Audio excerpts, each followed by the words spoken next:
আজ তানি খুব খুশি। নিখিলের সঙ্গে এনগেজমেন্টটা হয়ে গেছে তার। বাবার বন্ধু বিমল কাকুর ছেলে নিখিল। বিশাল বড়লোক বিমল কাকু বাবার বিজনেস পার্টনারও বটে। কাকু যেদিন নিখিলের সঙ্গে তানির পরিচয় করিয়ে দিয়েছিলেন, সেদিনই তাকে ভালো লেগে গিয়েছিল তানির। হ্যান্ডসাম নিখিল, যে কিনা তাদের বিজনেসের অর্ধেক মালিকও, এতদিন বাইরে থেকে পড়াশোনা করেছে। তাকে পেয়ে তানির নিজেকে খুব লাকি মনে হচ্ছে। তানি নিজেও অবশ্য কোনো অংশে কম নয়। নিখিলদের মতো অত বড়লোক নয় তারা, কিন্তু মেয়ে তানিকে বাবা পরেশবাবু রাজকন্যার মতো মানুষ করেছেন। দেখতে শুনতেও যথেষ্ট ভালো তানি। তাকে পেয়ে তাই খুব খুশি নিখিলও। দুদিন পর থেকেই নিখিল আর তানি একসঙ্গে বেরোতে শুরু করলো। কখনো বড় কোনো রেস্তোরাঁতে ডিনার, কখনো লং ড্রাইভে কোথাও চলে যাওয়া। বিয়ের আগে পরস্পরকে আরও ভালো করে চিনে নেওয়ার জন্য এর চেয়ে ভালো আর কি হতে পারে। সব কিছু খুব ভালো লাগতে শুরু করলো তানির। নিখিলও তার বেশ খেয়াল রাখছে, বুঝতে পারল সে। এই ক্যাফের কফি কিন্তু খুব দারুণ, খেয়ে দেখো। একদিন বিকেলে বেরিয়ে সুন্দর একটা ক্যাফের সামনে গাড়ি দাঁড় করিয়ে বলল নিখিল। কিন্তু আমি তো কফি খাই না, জানালো তানি। আরে চলোই না। মুখোমুখি বসলো তানি আর নিখিল। ওয়েটার অর্ডার নিতে আসতেই তানি বলল, চা পাওয়া যাবে তো? আমাকে চা দেবেন। আরে এখানকার কফি ফেমাস, কফি খাও। কিন্তু আমি তো কফি খাই না। আজ খাও, যেখানকার যেটা ভালো সেটা অবশ্যই খাওয়া উচিত। আপনি দুটো ক্যাপুচিনো নিয়ে আসুন তো, ওয়েটারকে জানিয়ে দিল নিখিল। আর কিছু বলতে পারল না তানি। কফি আসতে অনেক কষ্টে অর্ধেকটা খেয়ে রেখে দিল সে। কাল সকাল 8টায় বেরোবো, কেমন? আর হ্যাঁ, তোমাকে যে ড্রেসটা সেদিন কিনে দিলাম, ওটা পরেই যাবে কাল। বাই, বলে গাড়ি চালিয়ে চলে গেল নিখিল। তানিকে বাড়ির সামনে ড্রপ করে দিয়ে গেল সে। পরদিন নিখিলের দেওয়া ড্রেসটা পরে তানি দেখল ড্রেসটা তাকে খুব একটা ভালো মানাচ্ছে না। তাছাড়া এত লো কাট ড্রেস সে কোনো দিন পরেও নি। খুলে দিয়ে নিজের পছন্দ মতো একটা ড্রেস পরে নিল সে। এ কি, এটা কি পরেছ? আমি যে তোমাকে বলে দিলাম, অসহিষ্ণু গলায় বলল নিখিল। তানি জানালো যে ড্রেসটা তাকে খুব একটা মানাচ্ছে না। কেন মানাবে না? দোকানে যখন ট্রায়াল দিয়েছিলে আমি তো দেখেছি, ঠিকই আছে। ওটাই পরে এসো, আদেশের সুরে বলল নিখিল। ছাড়ো না, এখন তো বাড়ি থেকে বেরিয়ে চলে এসেছি, অনিচ্ছা প্রকাশ করল তানি। কিন্তু নিখিল তার কোনো কথাই শুনল না। চলো, আমি যাচ্ছি তোমার সঙ্গে, গাড়ি থেকে নেমে বলল নিখিল। মুখ ভার করে বাড়ি ফিরে এলো তানি। কিছুক্ষণ পর নিখিলের দেওয়া ড্রেসটা পরে আবার বেরিয়ে এলো। ভীষণ অস্বস্তি হচ্ছে তার, কিন্তু নিখিল খুব খুশি। সারা রাস্তা গুম হয়ে বসে থাকলো তানি। সব মেনে নেওয়া যায়, কিন্তু সে কি পরবে সেটা নিয়ে মা ছাড়া আজ পর্যন্ত কেউ কথা বলেনি। তাছাড়া সে তো খারাপ কোনো পোশাক কখনো পরে না। কী রে, কেমন কাটলো সারাদিন? তানি ফিরতেই জিজ্ঞেস করলেন তার মা। ভালো, গম্ভীর মুখে উত্তর দিয়ে নিজের ঘরে চলে গেল তানি। কোনো কিছু ভালো লাগছে না তার। মনটা কেমন যেন বিরূপ হয়ে আছে। দুদিন পর মার কাছে গিয়ে তানি বলল, আচ্ছা মা, আমি যদি এই বিয়েটা না করি? মানে? চমকে উঠলেন তানির মা। হ্যাঁ মা, আমি নিখিলকে বিয়ে করব না। কি বলছিস তুই? এই তো কিছুদিন আগে নিখিলকে বিয়ে করার জন্য একেবারে অস্থির হয়ে উঠেছিলি, আর এখন যখন ওর সঙ্গে বিয়ে ঠিক হয়ে গেছে তখন তুই বলছিস বিয়ে করবি না? এটা কি করে হতে পারে? হ্যাঁ মা, আমার মনে হচ্ছে নিখিলের সঙ্গে আমার অ্যাডজাস্টমেন্ট হবে না, শুকনো মুখে বলল তানি।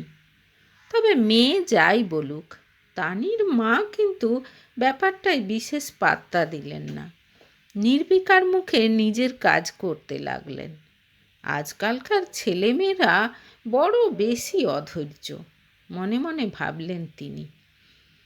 নিখিল কত ভালো ছেলে না? সব দিকে নজর থাকে ছেলেটার। খেতে বসে একদিন বললেন মা। তানি কিছুতেই বোঝাতে পারে না এই সব দিকে নজর থাকে বলেই তো যত প্রবলেম। যেদিন থেকে নিখিলের সঙ্গে মেলামেশা শুরু করেছে সেদিন থেকেই যেন অন্য কারো একটা জীবনে ঢুকে গেছে সে। যেসব খাবার সে একেবারেই খেতে পছন্দ করে না সেসব খাচ্ছে, যেরকম সাজগোজ করতে পছন্দ করে না সেরকম সাজতে হচ্ছে। দুদিনেই যেন হাঁপিয়ে উঠল তানি। আজকেই যেমন তার প্রিয় একটা ম্যাক্সি ড্রেস পরেছিল তানি, তার সঙ্গে মানানসই স্নিকার্স, কিন্তু গাড়িতে ওঠার মুখেই তাকে দেখে মুখটা কুঁচকে উঠল নিখিলের। আমার মনে হয় এই ড্রেসটার সঙ্গে হিল ভালো মানাবে, বলল সে। এরপর অনিচ্ছা সত্ত্বেও জুতো চেঞ্জ করে বেরোতে হলো তানিকে। নিখিল যে ভীষণ ডমিনেটিং সেটা বুঝতে একটুও বাকি রইল না তানির। এখন থেকেই যদি এরকম হয় তাহলে বিয়ের পর কি করবে ভাবতে গেলেই কেমন আতঙ্ক শুরু হলো তার। আমি কিছুতেই নিখিলকে বিয়ে করতে পারবো না, মা, বাবা, দাদা সবার সামনে একদিন জোর গলায় ঘোষণা করে দিল তানি। মানে ইয়ার্কি নাকি? ভুলে যেও না, নিখিলের বাবা আমার শুধু বন্ধুই নয়, বিজনেস পার্টনারও। হুট করে বিয়ে ক্যান্সেল করে দাও বললে করা যায় না, রেগে গিয়ে বললেন তানির বাবা। এই তো দুদিন আগে নিখিলের নামে একেবারে খুশিতে ভরে যেত তোর মুখ, এরই মধ্যে কি এমন হলো? অবাক হয়ে জিজ্ঞেস করলো তানির দাদা বিভাস। নিখিল খুব ডমিনেটিং দাদা, ওর সঙ্গে থাকা খুব মুশকিল। ও যেটা চায় আমাকে দিয়ে ঠিক সেটা করিয়ে নেয়, আমার পছন্দ অপছন্দের কোনো তোয়াক্কা করে না, বলতে গিয়ে প্রায় কেঁদে ফেলল তানি। কিন্তু তাতেও কোনো লাভ হলো না। বাবা ভাবলেন তার আদুরে মেয়ে আসলে অন্য কারো কর্তৃত্ব সহ্য করতে পারছে না। বাড়ির সকলের নয়নের মণি সে, খুব আদরে মানুষ, তার এরকম হওয়া খুব স্বাভাবিক ব্যাপার। নিখিলকে তিনি খুব ভালো করেই চেনেন, খুব ভালো ছেলে, ভদ্র, সভ্য, বুদ্ধিমান, বুঝে শুনে কথা বলে, অসম্ভব বিজনেস বুদ্ধি। জীবনে অনেক উঁচুতে উঠবে নিখিল, সেটা তিনি খুব ভালো করেই জানেন। সব প্রবলেম যে নিজের মেয়ের সেটা তিনি বুঝেই গেলেন। তাই কিছু না বলে চুপচাপ নিজের কাজ করতে লাগলেন তিনি। তানি বুঝতে পারল তার কথা কেউই খুব একটা সিরিয়াসলি নেয়নি। মনটা আরও খারাপ হয়ে গেল তার। আজকাল আর নিজের থেকে নিখিলকে ফোন করে না তানি। এদিকে বিয়ের দিন এগিয়ে আসছে, কি করে বিয়েটা ক্যান্সেল করবে কিছু বুঝে পায় না তানি। আসলে সে নিজেই একটা সময় এত বেশি নিখিল নিখিল করেছে যে আজ আর তার কথা কেউ সিরিয়াসলি নিচ্ছে না। সবাই তাকে একটু অ্যাডজাস্ট করে নেওয়ার উপদেশ দিচ্ছে। নিজের ফাঁদে নিজেই পড়ে গেছে সে এখন। বড় বাড়ি, অনেক টাকা পয়সা, সুন্দর রূপ, কোনো কিছুই আর মনে ধরছে না তার। পারস্পরিক সম্মান আর বোঝাপড়া ছাড়া যে সম্পর্কের মধ্যে আর কিছু বড় নয় সেটা এখন বুঝতে পারছে সে। কাল আমরা তোর বিয়ের বেনারসি কিনতে যাব। নিখিলকেও ডেকেছে তোর বাবা। ওর পাঞ্জাবিটাও পছন্দ করে নেবে। রাতে শুতে যাওয়ার আগে জানিয়ে গেলেন মা। দোকানে গিয়ে মেরুন একটা বেনারসি পছন্দ করলো তানি। মা বাবা সবারই খুব পছন্দ হলেও নিখিল কিন্তু খুঁতখুত করতে লাগলো। লাল বেনারসি ছাড়া কি বিয়ের কনেকে মানায়? আবার বউ ভাতের জন্য সে নিজে যেহেতু নীল একটা শেরওয়ানি পছন্দ করেছে, সুতরাং তানিকেও ম্যাচ করে নীল বেনারসি কিনতে হবে। কিন্তু আমার তো মেরুন বেনারসিটাই পছন্দ মা, ফিসফিস করে মাকে বলল তানি। কি আছে মা, লাল বেনারসিটাই নে না। সত্যিই তো, বিয়ের কনেকে কি লাল ছাড়া মানায়? বলে দিলেন তানির মা। হতবাক হয়ে মায়ের দিকে তাকিয়ে রইল তানি। এই করতে করতেই মেয়েরা বিয়ের পর নিজেকে হারিয়ে ফেলে। মা যে কেন বুঝতে চাইছে না। ঠিক আছে, তোমাদের যেটা ভালো মনে হয় কিনে নাও, আমি ওখানে গিয়ে একটু বসছি। বিরস বদনে উঠে গিয়ে বাইরেটাতে বসল তানি। আরে তানি না, এখানে কি করছিস?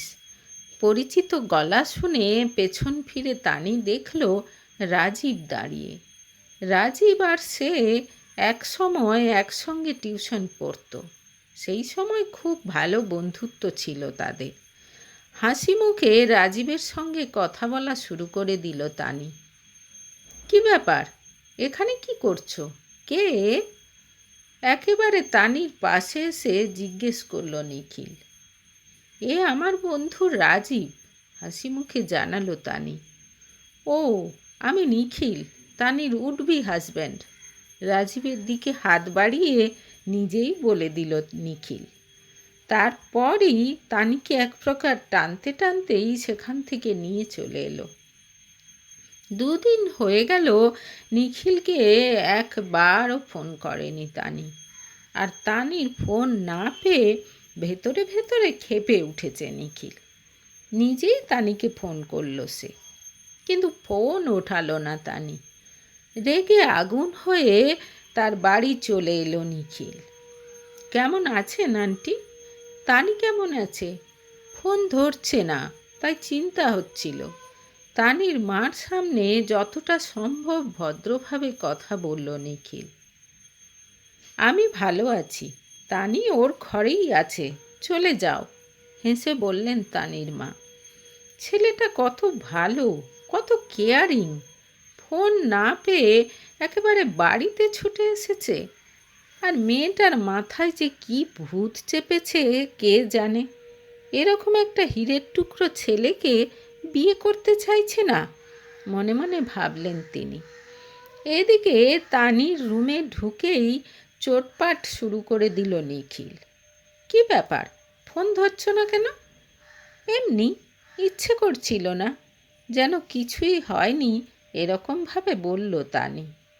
তাই তো, আমার সঙ্গে কথা বলতে ইচ্ছে করবে কেন? কত ছেলে বন্ধুরা রয়েছে সব। মানে? চোখ কুঁচকে তাকায় তানি। কেন, সেদিনে তো দেখলাম রাজীব না কি যেন নাম, কি হেসে হেসে গল্প করছিলে। বোঝাই যাচ্ছিল শুধু বন্ধু নয়, বিশেষ বন্ধু। মুখ সামলে কথা বলো, রেগে উঠল তানি। কেন, কি ভুল বলেছি?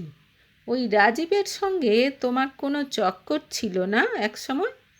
বিচ্ছিরি হাসি হেসে বলল নিখিল। তুমি কিন্তু লিমিট ক্রস করছো। আচ্ছা, তাই নাকি? হবু স্ত্রী পরপুরুষের সঙ্গে বেলেল্লাপনা করবে আর সেটা নিয়ে বলতে গেলেই দোষ? মনে রেখো, এসব কিন্তু আমি একদম বরদাস্ত করব না। একবার বিয়েটা হয়ে যেতে দাও, তারপর দেখছি, চিবিয়ে চিবিয়ে বলল নিখিল। তার মুখ চোখ দেখে প্রথমে খানিকটা ঘাবড়ে গেলেও দমে গেল না তানি। ঘৃণা ভরে সে বলল, তোমাকে দেখলে আজকাল বিরক্ত লাগে আমার। কি বললে? এত সাহস তোমার? প্রচণ্ড রেগে গিয়ে তানিকে থাপ্পড় মারতে গেল নিখিল। এমন সময় পেছন থেকে তার হাত ধরে ফেলল তানির দাদা বিভাস। এত বড় সাহস তোমার! তুমি আমার বাড়িতে দাঁড়িয়ে আমার বোনের গায়ে হাত তোলো! বিভাসের চোখ দিয়ে যেন আগুন ঝরে পড়ছে। আপনি জানেন ওই রাজীবের সঙ্গে কি সম্পর্ক তানির? ফেসবুকে ওর সমস্ত পোস্টে কমেন্ট করেছে রাজীব। সেই কমেন্টগুলো পড়লে যে কেউ বুঝতে পারবে ওদের মধ্যে কি সম্পর্ক, জানালো নিখিল। আমি সব জানি, আমি ওর ফেসবুক ফ্রেন্ড লিস্টে আছি। এরপর বেশ কিছু সময় ধরে নিখিল বিভাসকে বোঝাতে চেষ্টা করলো রাজীবের প্রতিটা কমেন্টের কোনটার কি মানে। তার কথা শুনতে শুনতে বিভাস বুঝতে পারল নিখিল শুধু যে ডমিনেটিং তা নয়, তার সঙ্গে সন্দেহবাতিকও। বোন যে কেন তাকে বিয়ে করতে চাইছে না সেটাও পরিষ্কার হয়ে গেল তার কাছে। তখনকার মতো নিখিলকে বাড়ি চলে যেতে বলল সে। পরদিন নিখিলের বাবাকে ফোন করে মেয়ের সঙ্গে বিয়ে ভেঙে দিলেন তানির বাবা। ছেলের কথা শুনে অবশেষে তিনিও বুঝতে পেরেছেন নিখিল তানির যোগ্য নয়। বিজনেসের চেয়ে নিজের মেয়ের জীবনটা তার কাছে বেশি দামি। আমি তোমাকে ভালোবাসি তানি, তাই সব সময় তোমাকে আগলে রাখতে চাই। প্লিজ বিয়েটা ভেঙে দিও না, ফোন করে তানিকে বোঝানোর চেষ্টা করল নিখিল। ভালোবাসা? নিজের পছন্দ অপছন্দ অন্যের ওপর চাপিয়ে দেওয়াকে ভালোবাসা বলে না নিখিল। তুমি শুধু নিজেকে ভালোবাসো। এরপর আর কোনো দিন ফোন করো না আমাকে, বলে ফোন কেটে দিল তানি। শুধু বাইরের সৌন্দর্য দেখে যে নিখিলকে একদিন সে বিয়ে করার জন্য পাগল হয়ে উঠেছিল, আজ তার সঙ্গে বিয়েটা ভেঙে দিয়ে আনন্দে বন্ধুদের সঙ্গে শপিং করতে বেরিয়ে গেল সে।